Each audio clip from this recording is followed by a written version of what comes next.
That hurt. That hurt me seeing Zimbabwe eliminated from the qualifier in the way they were. It really was disappointing to see, especially since the fans were so good throughout the tournament. And can I just say, the atmosphere at all the Zimbabwe games at Bulawayo and Harare throughout the tournament was absolutely fantastic. It was a unique atmosphere, something you don't see a lot around the cricketing world. A packed house with a real positive vibe in the crowd, singing, dancing, banter. It was a joy to watch Zimbabwe games because of the crowd. It was a beautiful thing to see as a cricket lover.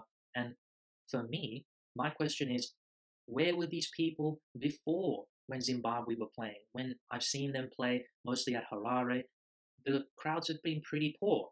And I think the reason behind the huge crowds in this tournament, obviously, one, the World Cup qualifier, it's a big tournament, but I think most importantly, the free entry. One of the few good things the ICC have done was allowing free entry into all games in this tournament, and I think that made a big difference, making the games more accessible to the Zimbabwean public. So hopefully, Zimbabwe cricket can take a leaf out of the ICC's book and offer free entry to their home games going forward, because we know they don't make money as it is from hosting home games. How much money are they going to make from ticket revenue? When you're charging people to get in the ground, there aren't going to be as many people come anyway. I can't imagine they're making any kind of real money from charging people to get into the ground. So I think for the good of cricket, this needs to become a permanent thing in Zimbabwe cricket. I really hope this happens because Zimbabwe is a small cricketing country. Cricket is not a global sport. Only a few countries are interested in it. And we need to make sure that the countries that do play cricket stay interested in cricket. So that is my plea to Zimbabwe cricket. But anyway, getting into Zimbabwe's elimination, I just have to say it how it is.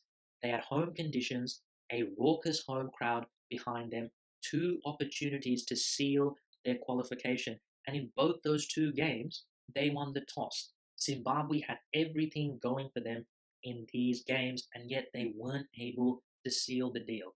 Now, I can understand against the West Indies, in the context of this competition, they're one of the stronger teams, but against the UAE, a team that hadn't won a game in the Super 6 stage, yes, they did get some of their best players back, but still, how did they not beat the UAE?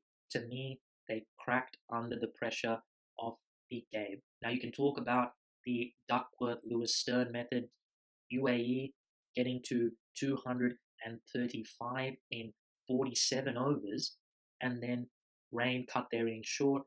The revised target for Zimbabwe was 230 to get in 40 overs. Now, looking at that, you think, whoa, that seems a few too many runs. To me, I thought, oh, it's probably going to be 215, 220, 230, felt a little bit steep, and in the end, if it was 220, Zimbabwe would have won the game. But here's the thing that the Duckworth-Lewis-Stern method doesn't take into account: the pitch. Now, if this game was played on a pitch like a lot of pitches that we see in ODIs now, a flat batting paradise, that total would have seemed too small. But because this was played on a slow, low pitch in Harare that has been notoriously difficult to bat on, it felt like too many runs. And that is unfortunately just the nature of the pitch there, coming back to haunt Zimbabwe. But nonetheless, they had an opportunity in this chase after a shaky start. Peter Moore and Sean Williams got them back into a good position. And then Raza came in and started blasting the ball. And just as Zimbabwe were getting on top, Raza got out. And then Craig Irvine came in. He and Williams had a partnership. And just when Zimbabwe were getting on top again, Williams got out. If he had not got out that ball, 24 of the last 3 overs, Zimbabwe should have won that easily. But the problem for Zimbabwe was the lack of depth in their batting lineup. They didn't have guys down the order who could come in and potentially hit boundaries. There's no power hitting in that lower order, and that ultimately cost them. That is something that a lot of teams now have. Zimbabwe, one of the few teams in world cricket that doesn't have that ability down the order. And what was more perplexing was the way Craig Irvine and Kyle Jarvis went about the 39th over. The way they were not looking to hit boundaries, it seemed, just milking the bowling. When it was 18 to get off 2 overs, knowing that Mohammad Naveed, who had been excellent all day, very difficult to get away, was going to bowl the last over. And they didn't show any urgency in that second last over, only getting 3 runs and then leaving 15 to get off Naveed. It always felt a little too many to get off Naveed. And ultimately, that's what it proved to be. So for Zimbabwe, this was a very disappointing day for them. They had so much riding on this tournament. They desperately needed to get to the World Cup, I feel, more than any other team in the competition. And there's a few reasons behind that. One being that they brought back Brendan Taylor and Kyle Jarvis to Zimbabwe cricket to help them try and qualify for the World Cup.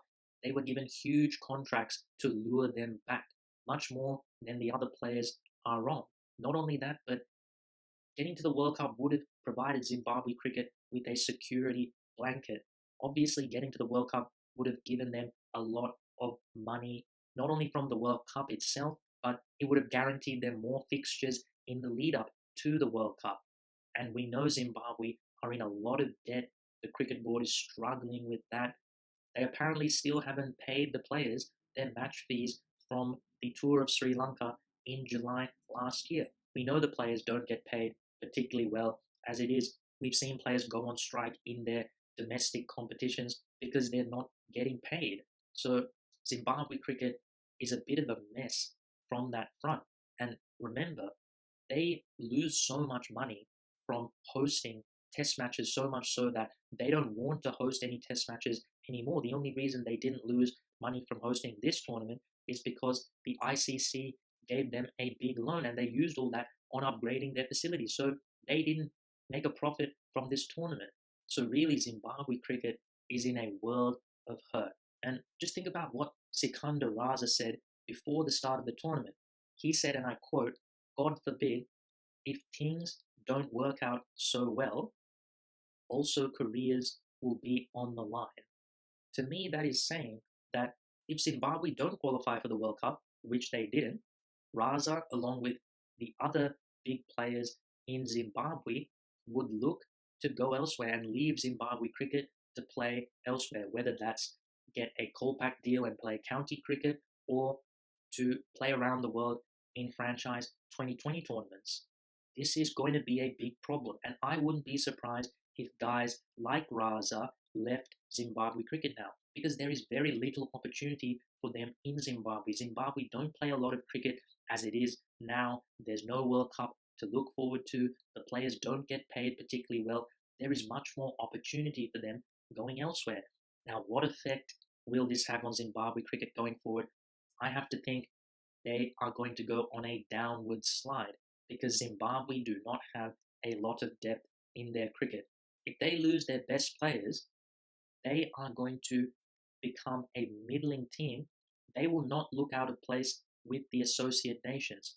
They've had a brief rise with Brendan Taylor coming back, Sikandar Raza performing at an almost world-class level.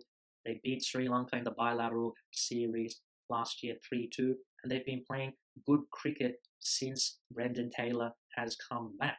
But now, I can't see things getting better for Zimbabwe. I think it's only going to get worse, and it's sad that one of the traditional cricketing powers is potentially going to permanently go into decline.